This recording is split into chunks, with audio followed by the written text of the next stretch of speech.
نعم عبد الله وأخو العشيرة خالد بن الوليد وسيف من سيوف الله سله عز وجل على الكفار والمنافقين۔ خالد بن ولید اللہ کا اچھا بندہ اور اچھے خاندان سے ہے۔ اللہ کی تلواروں میں سے ایک تلوار ہے جو اس نے کافروں اور منافقوں پر سونتی ہے۔ حضرت خالد رضی اللہ کی شجاعت کے امتحان کا وقت جل ہی آ گیا۔ ہوا یہ کہ حضور اکرم صلی اللہ علیہ وسلم کو یہ معلوم ہوا کہ مشرکین مکہ اور کچھ یہود بصرہ میں اس لیے گئے ہیں تاکہ وہاں کے عیسائی فرمان روا کو مسلمانوں پر چڑھا لائیں۔ آپ صلی اللہ علیہ وسلم کو یہ معلوم تھا کہ بصرہ کا بادشاہ ہرقل اعظم کا باج گزار ہیں۔ حضور اکرم صلی اللہ علیہ وسلم نے فوراً ہی حضرت حارث بن عمیر رضی اللہ کو بصرہ کے پاس دعوت اسلام کا پروانہ دے کر بھیجا۔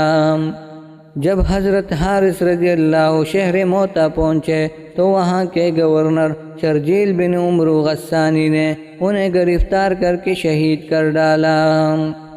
آپ خوب جانتے ہیں کہ الچیوں کو کوئی قوم یا کوئی بادشاہ بھی قتل نہیں کیا کرتا، لیکن عیسائیوں نے ایک اسلامی سفیر کو قتل کر کے اپنی وحشیانہ پن کا ثبوت دیا۔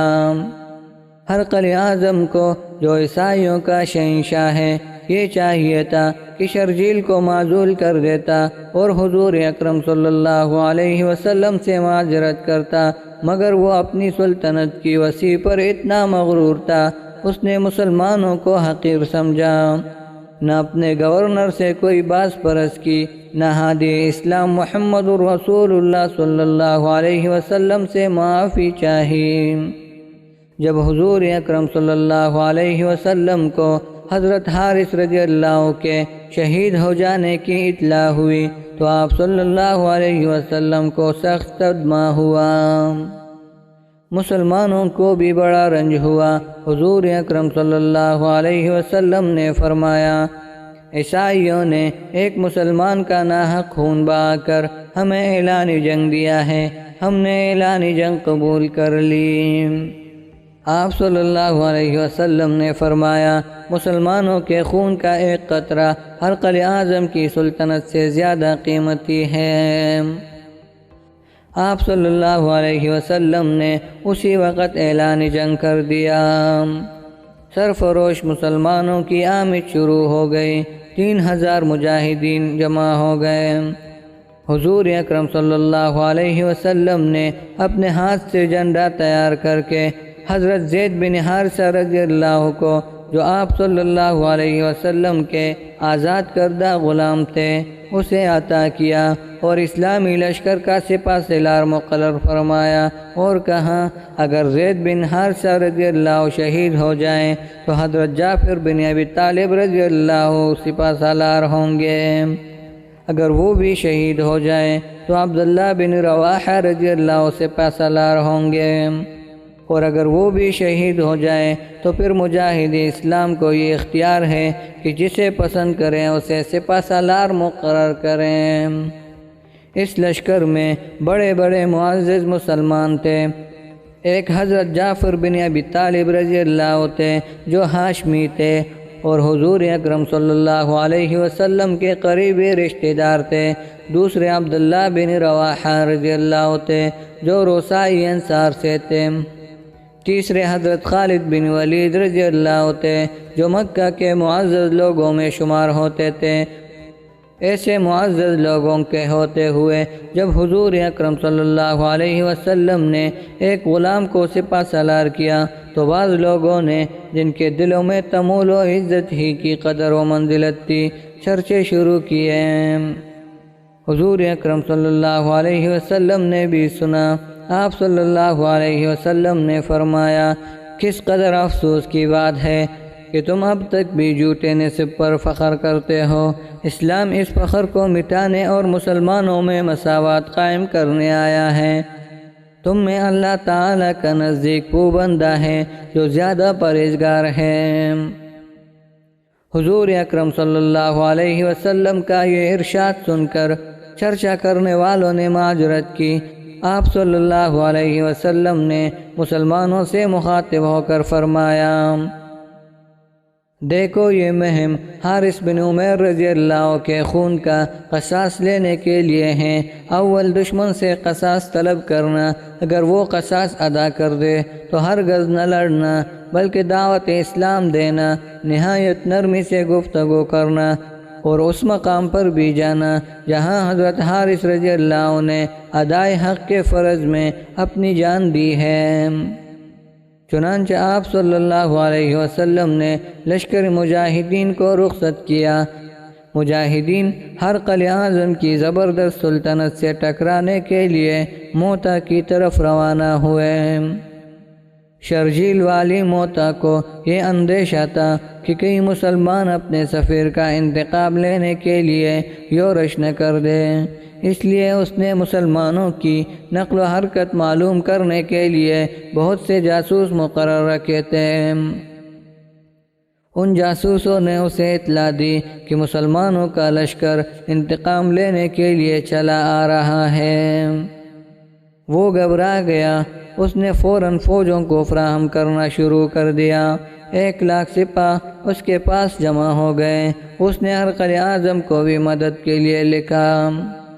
اگرچہ اس کے پاس عظیم الشان لشکر جمع ہو گیا تھا، لیکن مسلمانوں کے رعب کی وجہ سے اسے یہ جرأت نہ ہوئی کہ وہ عرب میں داخل ہو کر مسلمانوں پر حملہ آور ہوتا۔ وہ موتا ہی میں رہ کر مسلمانوں کے آنے کا انتظار کرنے لگا۔ اس کا ارادہ قلعہ بند ہو کر لڑنے کا تھا، لیکن جب اس کے جاسوسوں نے اسے یہ اطلاع دی کہ مسلمانوں کی جمعیت 3,000 ہے تو اس کا دل قوی ہو گیا۔ اس نے میدان میں نکل کر مقابلہ کرنے کا قصد کر لیا۔ اپنے بھائی شدوس کو 5,000 سوار دے کر ہراول دستہ کے طور پر آگے روانہ کیا۔ جب مسلمان معاون کے مقام پر پہنچے تو انہیں معلوم ہوا کہ شرجیل کے پاس 1,00,000 کا ٹڈی دل عیسائی لشکر ہے۔ کہاں 1,00,000 اور کہاں 3,000۔ بعض مجاہد اسلام نے یہ مشورہ دیا کہ حضور اکرم صلی اللہ علیہ وسلم کو اطلاع دی جائے۔ اس پر حضرت عبداللہ بن رواحہ رضی اللہ نے فرمایا، ہم فتح و کامرانی حاصل کرنے کے ارادے سے نہیں آئے ہیں بلکہ شہادت کی دولت حاصل کرنے آئے ہیں۔ اگر خوش دلی سے یہ سعادت حاصل ہو جائے، اللہ تعالیٰ فتح عطا فرمائے تو یہ اس کا انعام ہوگا۔ حضرت عبداللہ رضی اللہ کی اس مختصر تقریر نے لوگوں کو گرما دیا۔ اس کے دلوں میں جوش جہاد اور شوق شہادت کا ایسا جذبہ پیدا ہو گیا کہ 1,00,000 دشمنوں سے ٹکرانے کو تیار ہو گئے۔ اسلامی لشکر جب معاون سے بڑھ کر مشارف کے قریب پہنچا تو عیسائیوں کے ہراول دستے سے سامنا ہو گیا۔ اس عیسائی لشکر کا سردار شرجیل کا بھائی شدوس تھا۔ شدوس نے مسلمانوں کی فوج اپنے سے کم دیکھ کر جٹ حملہ کر دیا۔ مسلمانوں نے جم کر مقابلہ کیا اور خود بھی اس جوش و جذبہ سے حملہ آور ہوئے کہ عیسائیوں کی صفے کاٹ ڈالیں، اور اس جنگ میں شدوس مارا گیا۔ عیسائی گھبرا کر بھاگ نکلے اور موتا میں آئے۔ جب شرجیل نے اپنے بھائی کے مارے جانے کا حال سنا تو اسے بڑا دکھ ہوا۔ اس نے مسلمانوں سے انتقام لینے کا حلف اٹھا لیا۔ اگلے روز مسلمان موتا میں پہنچ گئے۔ چونکہ شرجیل کو اپنے بھائی کے مارے جانے کا غم تھا، اس لیے اس نے مسلمانوں کے وہاں آتے ہی اپنے لشکر کو ترتیب دیا۔ مجاہد اسلام نے بھی اپنے فوج کو ترتیب دیا۔ یہ قیصر روم کے باقاعدہ لشکر سے مسلمانوں کی پہلی لڑائی تھی۔ اگر قیصر روم عیسائی بادشاہ عادل و منصف ہوتا اور وہ شرجیل کو مسلمانوں کے حوالے کر دیتا تو مسلمانوں سے عیسائیوں کی جنگ ہی نہ ہوتی۔ حضرت زید بن حارثہ رضی اللہ نے جنگ شروع ہونے سے پہلے شرجیل کے پاس پیغام بھیجا، ہم اپنے قاصد حضرت حارث بن عمیر رضی اللہ کا قصاص لینے کے لیے آئے ہیں۔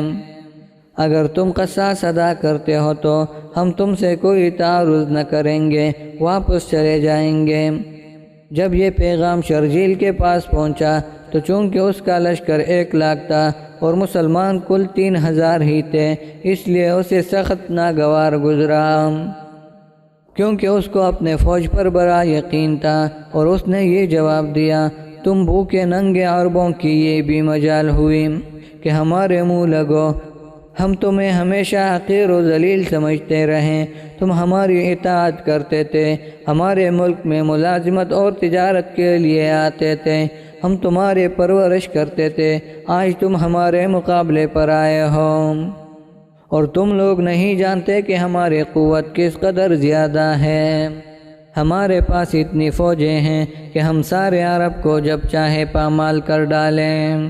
حضرت زید رضی اللہ عنہ نے فرمایا، عیسائیوں کو اپنی فوجوں پر گھمنڈ ہے اور اللہ تعالیٰ کو بھول گئے، یہ نہیں جانتے کہ اللہ تعالیٰ جسے چاہے عزت دے اور جسے چاہے ذلت دے۔